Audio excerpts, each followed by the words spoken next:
Assalamualaikum hesablanacaq. Bugünkü dölək Ürgən şəhəri Deski müəssisəsində İstanbul Kurumlar binası birinci qatında acayip 2 kanal kvartalımız icara çıxır. İcarə 2300 milyon. Bu Tavanzəgə Qaydar Həmzə məktəb və Agaxı məktəbinin cərəşqərəkən.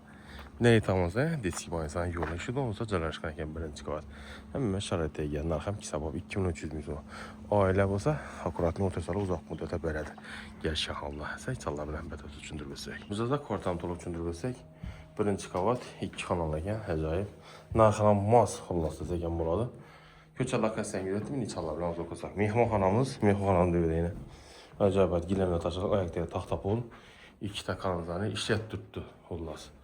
2 də xaladlikdən ibarət edir. 2300 milyon mənimçədən baxası normaldir. Bu kvartalın üzrə satılığın qiyməti 350, 380, 400 milyon.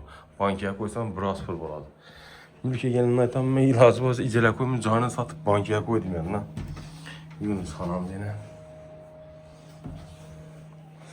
Benim sənə koridor.